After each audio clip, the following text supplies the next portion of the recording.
ನನ್ನ ಹೆಸರು ಶಿವು. ನಾನು ಇಲ್ಲೇ KPS ಯಡಿಯೂರು ಕಾಲೇಜಲ್ಲಿ ಓದ್ತಾ ಇದ್ದೀನಿ. ಇವತ್ತು ನಮ್ಮ ಕಾಲೇಜ್ಗೆ ದುರ್ಗಾ ಫೌಂಡೇಶನಿಂದ ನಮಗೆ ಸಾಫ್ಟ್ ಸ್ಕಿಲ್ ಬಗ್ಗೆ ಹೇಳ್ಕೊಡೋದಕ್ಕೆ ಬಂದಿದ್ರು. ಮಧುಶ್ರೀ ಮ್ಯಾಮು ಮತ್ತು ಹ್ಯಾಪಿ ನಾಗೇಂದ್ರ ಸರ್ ತುಂಬ ಹೇಳ್ಕೊಟ್ರು. ಸಾಫ್ಟ್ ಸ್ಕಿಲ್ಲಿಂದ ನಾನು ಬಾಡಿ ಲ್ಯಾಂಗ್ವೇಜಸ್ಸು ಎಲ್ಲ ಇದು ಮಾಡ್ಬೋದು, ಲೀಡರ್ಶಿಪ್ ಕ್ವಾಲಿಟಿ ಎಲ್ಲ ಕಲಿತೆ. ನಾನು 8ನೇ ಕ್ಲಾಸಿಂದ ಲೀಡರ್ಶಿಪ್ಪಲ್ಲೇ ಇದ್ದೀನಿ. ಆದರೂ ಸ್ವಲ್ಪ ಕಷ್ಟ ಆಗ್ತಿತ್ತು ಲೀಡರ್ಶಿಪ್ಪಲ್ಲಿ ಇರೋದಕ್ಕೆ.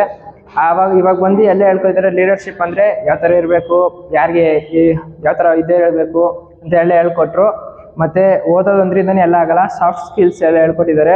ಅದರಿಂದ ಒಳ್ಳೆ ಜಾಬ್ಗಳು ಸಿಗುತ್ತೆ, ಒಳ್ಳೊಳ್ಳೆ ಇಂಟರ್ವ್ಯೂಗೂ ಮಾಡ್ಬೋದು, ಸ್ಟೇಜ್ ಮೇಲೆ ನಿಂತ್ಕೊಂಡು ಮಾತಾಡೋದಕ್ಕೆ ಧೈರ್ಯ ಕೂಡ ಹೇಳ್ಬರುತ್ತೆ. ಈ ರೀತಿ ಎಲ್ಲ ಹೇಳ್ಕೊಟ್ಟಿದ್ದಾರೆ. ಮತ್ತು 1.5 ಕೋರ್ಸ್ ಇದು ಮಾಡಿದ್ದಾರೆ. ಅದಕ್ಕೆ ಖಂಡಿತವಾಗ್ಲೂ ನಾನು ಅಟೆಂಡ್ ಮಾಡೇ ಮಾಡ್ತೀನಿ. ತುಂಬ ಚೆನ್ನಾಗಿದೆ ಅದು ಕೋರ್ಸು. ಆದರೆ ನೀವು ಅಟೆಂಡ್ ಮಾಡಿ. Thank you.